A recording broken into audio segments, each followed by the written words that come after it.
Good afternoon, race fans, and here we are again for qualifying at the Hungaroring. Who will have tuned the perfect setup for their car? We'll find out soon.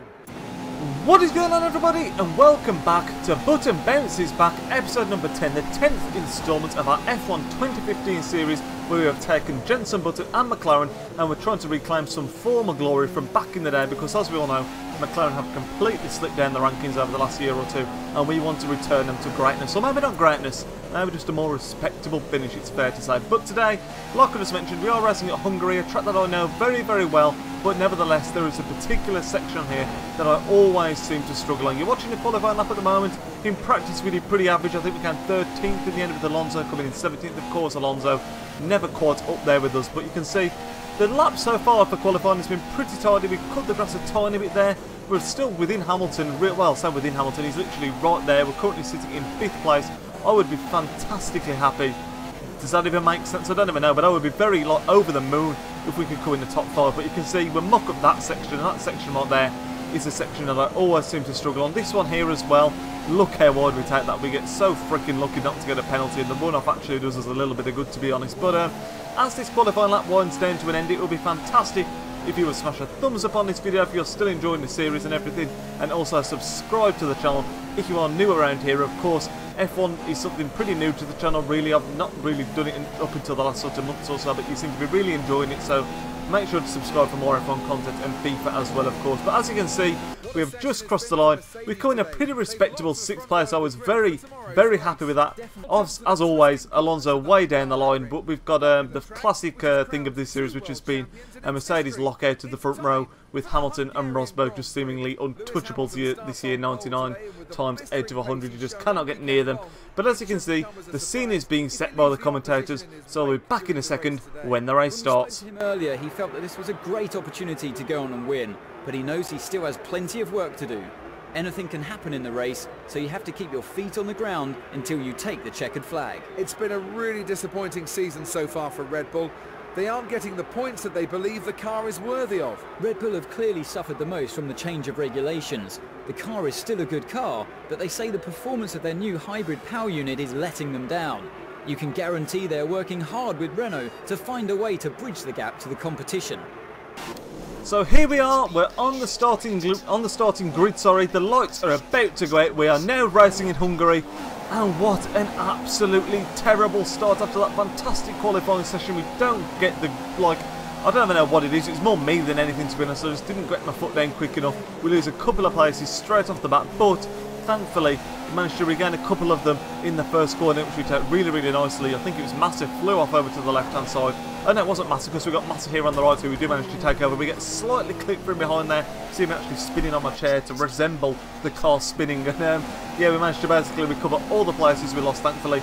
As always, you'll be seeing the first lap of the race. I like to show the first lap so you can sort of get the pictures being painted of how the race could potentially pan out. But as you can see at the moment, just behind Vettel, just ahead of Massa, and we're sort of in the middle of no man's land, because, like I said, there's a bit of a gap to us, to the car in front, and a bit of a gap to the car behind, and that is not where you want to be come the third lap, because you're not going to get DRS to the car behind you, and everyone's going to be getting DRS, sorry, you're not going to be getting DRS to the car in front of you, and everyone behind you is going to be getting DRS. As you can see, if I look behind me in a second, I think Massa is not too far off whatsoever. However, the gap to Vettel, as always seems to be the case, is opening up, because I mentioned it before, we have got the speed deficit, of course, with this McLaren car, but also your Williams, your Ferrari and your Mercedes are so difficult to hold off and to keep up with.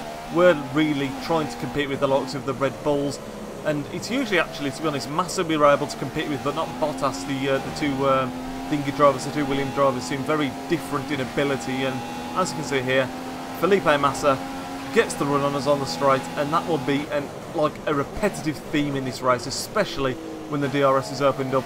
You see, we try to go around the outside, and of course DRS hasn't actually become a thing yet. That's not till the third lap, not been enabled yet. But still, that power of the Williams, we're not able to match it. Just the speed of the McLaren isn't quite up there, and Massa will now pull away, and we'll probably not see him for the rest of the race. You can see we've skipped forward to lap 3. Massa's just opening up that lead a little bit more, still within touching distance of him, but now DRS has been opened, and this is where we begin to get screwed over. You see, this time it's Ricciardo absolutely belts past us. And the reason that we really pay the price is because that Hungary, if you weren't aware, it's a double DRS zone. And what I mean by that is, if you're just behind the car before that straight that we've just come down, you get DRS down there, and then you get it again around this little curved bit here until you get into this corner. So it's really difficult to defend, because even if someone's like a second behind you bang on, they're still going to reel you in before the first corner. And then if you hold them off there, they've got another run at you just after. You can see this time we jump forward to lap 6. Managed to hold off the likes of Grosjean until this point, but again, he's got DRS in here, and it's so difficult for us to make a move going into the first corner, because even if we take it superbly, like we don't take it badly here, Grosjean's got DRS again, as you can see, and he just pulls away. And like I said, you're going to see this a few times in this race. We're slipping down the grid. We did start in 6th, and we've already dropped back to 7th, unfortunately, and because of the pace of the McLaren, we're able to put in decent lap times in qualifying as like a one-shot wonder, but when it comes to race pace, we are always struggling against the likes of Grosjean. But we do seem to be having the same kind of battle. It's always, like I mentioned before, between us, Ricciardo, Grosjean, Massa, but disaster strikes. I actually forgot that even happened on this lap, not going to lie. We get taken out by Verstappen, then we get smashed into by someone else. I'm not quite sure who it was. We actually get quite lucky that the front wing doesn't get damaged at all, and we managed to recover quite nicely. But that means now that Massa, Ricciardo, way off in the distance now, nowhere near them.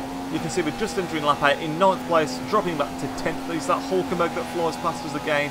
Absolutely nothing we can do about it. Hulkenberg's got the power over us as well with his Mercedes engine that I think he's got in that car there. We've only got the Honda engine, and that is just nowhere near good enough. I mean, look at this, just a small straight here. You can see the distance that it's pulling away.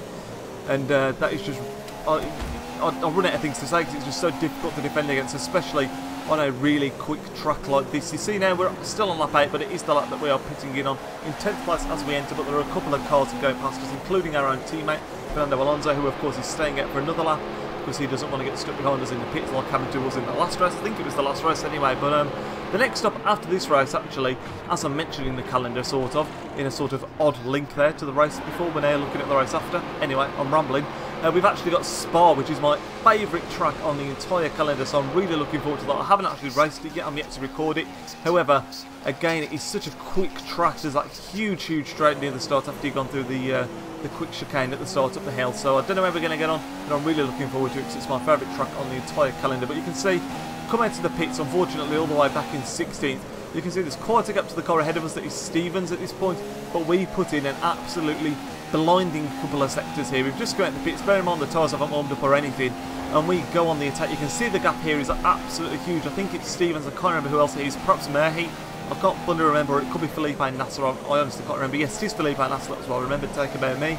But look at this, we absolutely reel them in right up behind them within like the start of the second sector. I'd imagine this is maybe the start of the third. We get corner cutting here, which I thought was pretty harsh, to be honest. I mean, I know we go over the chicane a bit hard there, but didn't think it was corner cutting. I didn't exactly gain an advantage there, but right up behind Stevens and Nasser, trying to make a move as quickly as possible because we don't want to get held up and lose too much time here.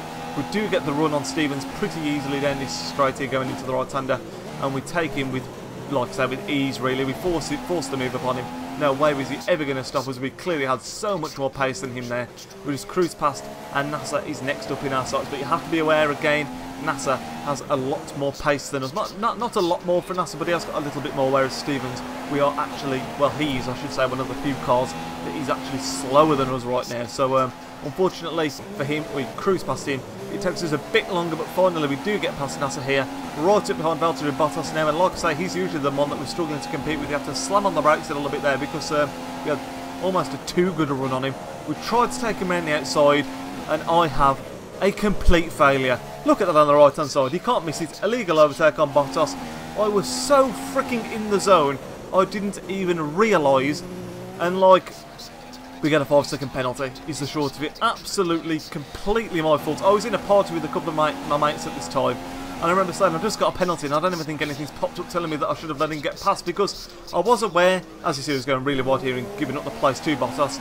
I was aware that I got off the track to get round him, but I had such a fantastic run on him that I didn't think there was anything else I could really do unless I slammed on the brakes, and then I had Thingy behind me. I can't remember who it was now, but I had Nasser behind me, and I didn't want him to come into the back of me or him to fly past me, but We actually jump forward to the end of the race after that because we get passed by Bottas. Not a lot happens. We come home in 9th, but Nasser comes just behind us, so we basically lose that place to him and end up finishing in 10th place. It ended up being a really uneventful race after that. Like I say, Bottas got past us after we went wide.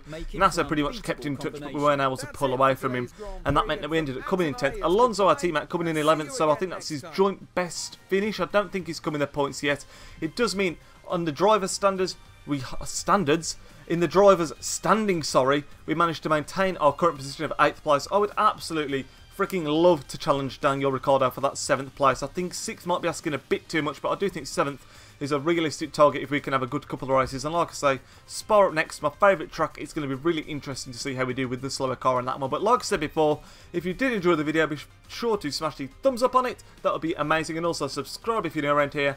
Feedback is always appreciated on these, lads, so make sure you put your comments down below and I will speak to you all in tomorrow's video. Need you out. Man from Brazil.